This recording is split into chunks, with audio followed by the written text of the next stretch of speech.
Hello everyone, this is Harpreet Singh. Welcome to your channel study for sure. आज हम बात करेंगे इंडिया जो कि सरपास करेगा जापान की इकॉनमी को बाय नेक्स्ट ईयर, अगले साल तक। और देखो, आईएमएफ की रिपोर्ट भी इसके बारे में जिक्र कर रही है। वहीं पर जापान में एक स्ट्रेस क्रिएट हो रहा है कि अगर इंडिया सरपास कर गया तो जापान उससे उभरेगा कैसे। देखो, मैं कंप्लीट आर्टिकल डिस्कस करूंगा और जापान की इकोनॉमी को भी डिस्कस करेंगे।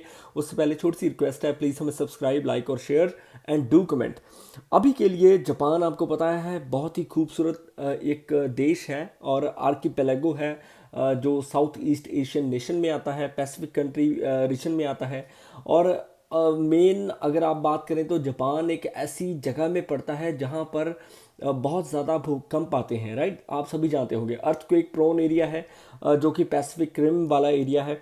अभी के लिए आपने वेरियस न्यूज़ आउटलेट्स में देखा होगा कि Japan angst as India to become the fourth largest economy. Angst का मतलब होता है डिस्ट्रेस, यानी कि एम्बैरसिंग है। जापान के लिए ये भी एम्बैरसिंग मूवमेंट है। फिलहाल के लिए कंसर्न जापान का इस प्रकार है कि जापान की जो इकॉनमी थी वो बहुत ही बेहतर होती थी। 2010 में चाइना ने ओवरटेक कर ली थी और जापान जो है वो थर्ड पोजीशन पर पहुंच गया। वहीं पर रिसेंटली जर्मनी ने जापान को ओवरटेक कर दिया। ओवरटेक का मतलब ये नहीं है कि Germany performs better. The thing is कि जो जापान था उनकी जो इकॉनमी है वो काफ़ी डाउनग्रेड हो रही है। उनका जो येन है वो काफ़ी वीक हो चुका है, जिसकी वजह से जर्मनी ने ऑटोमेटिकली जापान की पोजीशन ले ली, यानी कि उनका रैंक जो था वो ले लिया। अभी ऐसा ही कुछ नेक्स्ट ईयर भी हो सकता है।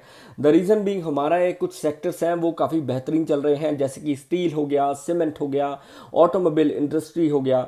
अच्छा, अगर मैं बताऊं स्टेट वाइज कौन कौन सी जो प्रदेश हैं जो कि बेहतर परफॉर्म कर रहे हैं स्टील में, जैसे कि उड़ीसा, झारखंड, कर्नाटका।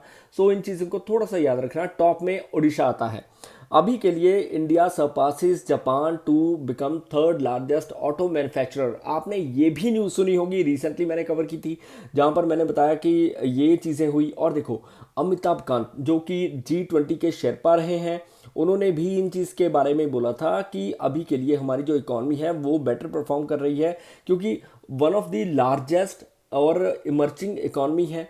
और हमारा जो समझो कि जीडीपी में जो हमारा रेट है वो भी काफ़ी बढ़िया आ रहा है।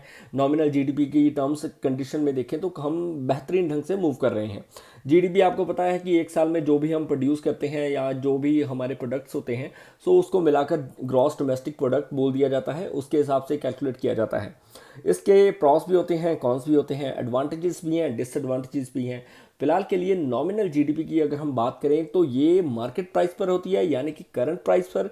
वहीं पर रियल जीडीपी जो होती है वो प्री डिटरमिन्ड, आपने एक बेस ईयर जो है सिलेक्ट किया होता है उसके ऊपर आधारित होती है। राइट, बेसिकली मैं बेसिक चीज़ें थोड़ी सी इसलिए बताता हूँ कि आपको याद रहे। जापान की डिस्ट्रेस इसलिए है क्योंकि इंडिया जो है वो ओवरटेक कर रहा है in terms of nominal GDP, जैसा कि मैंने आपको बताया, सो करंट प्राइसेस के ऊपर। और देखो, इंडिया की जो नॉमिनल जीडीपी है ना वो बढ़कर हो जाएगी 4.34 ट्रिलियन डॉलर के करीब बाय 2025। जापान की कितनी है? 4.31 ट्रिलियन डॉलर। सो यहाँ पर इश्यूज खड़े होते हैं जापान की इकोनॉमी के लिए, क्योंकि देखो उनके जो सेक्टर्स हैं वो बेहतर ढंग से परफॉर्म नहीं कर पा रहे। हालांकि आईएमएफ की प्रिडिक्शंस के हिसाब से हमारी जो जीडीपी की ग्रोथ है वो भी काफ़ी अच्छी है, क्योंकि इन्होंने रिवाइज की थी 6.8% के करीब। और देखो, राइट नाउ 3.7 प्लस जो ट्रिलियन डॉलर की हमारी इकॉनमी है वो बेहतर मूव कर रही है, जो कि बढ़कर 4.34 के करीब पहुंच जाएगी नेक्स्ट ईयर। अभी जापान के लिए बड़ा कंसर्न यही है, क्योंकि देखो उनकी जो पॉपुलेशन है वो काफ़ी एज ओल्ड है। इसके बारे में वेरियस न्यूज़ आउटलेट्स ने जिक्र किया, द हिंदू या फिर गार्डियन ने ये भी बताया कि उनका जो बर्थ रेट है वो काफ़ी कम हुआ है।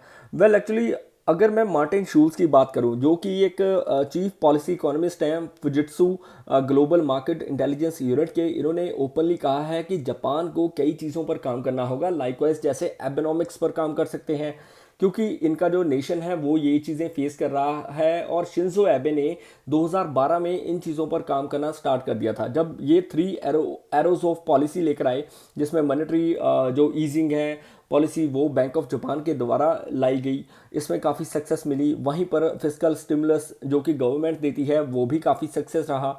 बल्कि जो स्ट्रक्चरल रिफॉर्म है उनमें ये इतना परफॉर्म बेहतर ढंग से नहीं कर पाए जो कि इनकी बिजनेस की ग्रोथ के लिए चाहिए था।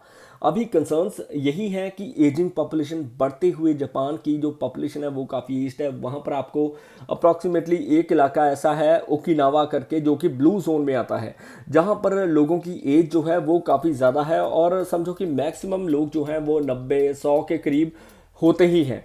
सो उनकी एक धारणा बनी होती है कि जो वो जैसे यूज टू हुए हैं काम करने में, वो नई टेक्नोलॉजी को नहीं अडॉप्ट करना चाहते। और देखो कहीं ना कहीं यूक्रेन रशिया का क्राइसिस भी इशू बना हुआ है। देखो ये जो चीज़ें हैं ये तो all over the world impact कर ही रही हैं इकॉनमीज को, बट द फैक्ट इज़ कि जो एजिंग पॉपुलेशन और बर्थ रेट क्राइसिस है ना वो जापान को काफ़ी ज़्यादा इम्पैक्ट कर रहा है। OECD ने रिसेंटली वर्ल्ड की ग्रोथ दर्शाई थी जो कि 2.9% से 3.8% हुई है। वहीं पर जापान की इन्होंने ग्रोथ को डिग्रेड दिखाया, क्योंकि देखो कहीं ना कहीं US जो है या फिर चाइना है ये काफ़ी बेहतर ढंग से मूव कर रहे हैं। और जबकि जापान की जो ग्रोथ है वो 0.5% के करीब कर दी इन्होंने, जो कि पहले 1% ये शो करते थे, दिखाते थे। OECD के बारे में आपको पता ही होगा, organisation for economic cooperation and development, जहां पर G7 कंट्रीज भी आती हैं। और देखो अभी के लिए जो इशू है वो डेवलप्ड कंट्री और इमर्जिंग कंट्रीज के बीच में है। नॉमी जो फिंक हैं, ग्लोबल स्ट्रेटजिस्ट हैं और मैनेजिंग डायरेक्टर हैं निको एसेट मैनेजमेंट कंपनी जो टोक्यो में है, इन्होंने भी इस चीज़ के बारे में बोला था कि जो US और जापान का इशू है वो इस प्रकार है कि ये डेवलप्ड इकोनॉमीज हैं, यहाँ पर डेवलप करने के लिए कोई चीज़ें रही रही हैं, राइट। सो रीज़न बीइंग इनकी जो ग्रोथ है वो भी कम तरीके से चलती है। वहीं पर चाइना और इंडिया की अगर बात करें तो यहाँ पर मिडिल क्लास तबका काफ़ी ज़्यादा है जिनको डेवलपमेंट की ज़रूरत है, इंफ्रास्ट्रक्चर पर काम करना बहुत ज़्यादा है। और इसलिए हमारा देश जो है वो एक समझो कि बढ़िया ग्रोथ के साथ आगे बढ़ रहा है। सो ये जो चीज़ें हैं इनके हिसाब से अगर देखें तो जापान और अमेरिका इंडिया और चाइना से compete नहीं कर पाएंगे ग्रोथ के मामले में। बट उनकी जो थोड़ी ग्रोथ भी होती है वो भी उनके लिए काफ़ी बेनिफिट होती है, क्योंकि देखो मेजर कंपनीज जो हैं वहाँ पर काम कर रही हैं और उनकी जो इन्वेस्टमेंट है FDI के तहत दोनों देशों में जाती है, राइट। और अभी के लिए जो जापान की लोग हैं वो टेक्नोलॉजी को अडेप्ट नहीं कर रहे, ह्यूमन कैपिटल पर अगर वो इन्वेस्ट करें तो आगे चलकर इनकी ग्रोथ को संभाला जा सकता है। सो मेजर चेंजेस करने होंगे इनको जापान और इंडिया के बीच में। अगर देखें तो नॉमी फिंक ने ये भी चीज़ें बोली थी कि जो अभी के लिए इंडिया कर रहा है, इंडिया की जो पॉलिसी मेकिंग है वो काफ़ी स्ट्रेंथन हुई है। और देखो हमारी जो इन्वेस्टमेंट है इंफ्रास्ट्रक्चर के हिसाब से अगर देखें तो जापान उससे उसके साथ compete नहीं कर सकता। नॉमी फिंक कहती हैं ये चीज़। और इनको अगर येन जो है काफ़ी वीक हो रहा है, अगर इस पर कंट्रोल करना है तो वेरियस चीज़ें लानी होगी, क्योंकि देखो 40% के करीब डिक्लाइन हुआ है येन 50 साल के, पिछले 50 साल का अगर देखें डाटा तो देखो पहले 2010 से पहले जापान सेकंड नंबर पर था। राइट नाउ 2024 हो चुका है और जापान लुढ़क कर 4th नंबर पर आ चुका है। येन का जो इशू है ना ये सबसे ऊपर है। फुजित्सु जो कि एक ग्लोबल इंटेलिजेंस मार्केटिंग यूनिट है, इसकी जो चीफ पॉलिसी इकोनॉमिस्ट मार्टिन शूल्स हैं, और वो भी ये चीज़ बोलते हैं कि येन को अभी जो मेजर प्रॉब्लम के तहत गवर्नमेंट जो है वो कुछ पॉलिसी चेंजेस लेकर आए तभी इनको संभाल सकती है, वरना ये फिर से बाउंस बैक कर जाएगा। और येन को स्ट्रॉन्ग कैसे कर सकते हैं, इनको मॉनेटरी पॉलिसी में चेंज लाना होगा, टाइटर नॉर्म्स करने होंगे। वहीं पर इनका फोकस जो है वो इम्प्रूवमेंट प्रोडक्टिविटी पर होना चाहिए, क्योंकि इसके हिसाब से अगर नहीं चलेंगे तो ये चीज़ें पॉसिबल नहीं हो पाएंगी। अभी क्वेश्चन यही है कि कहीं ये ज़्यादा ऑप्टिमिज्म तो नहीं कर रहे या फिर ज़्यादा तो नहीं सोच रहे कि ये आगे बढ़ पाएंगे, क्योंकि देखो डेवलपिंग कंट्रीज़ के साथ compete नहीं कर सकते फिलहाल के लिए। जापान को अगर अपनी इकॉनमी संभालनी है तो नॉमिनल ग्रोथ को नेग्लेक्ट करते हुए, यानी कि उस पर ध्यान ना देते हुए इनको पहले डिफ्लेशन पर कंट्रोल करना होगा जो कि बहुत ज़्यादा बढ़ रही है। और देखो उसके साथ साथ इनको कई पैरामीटर्स पर काम करना होगा, एनफोर्समेंट लानी होगी, और बर्थ रेट को भी इंक्रीज़ करना है, एजिंग पॉपुलेशन को भी संभालना है। सो वेरियस चीज़ें जो हैं जापान को करनी होगी अगर जापान वाकई में अपनी इकॉनमी को सर्वाइव करना चाहता है।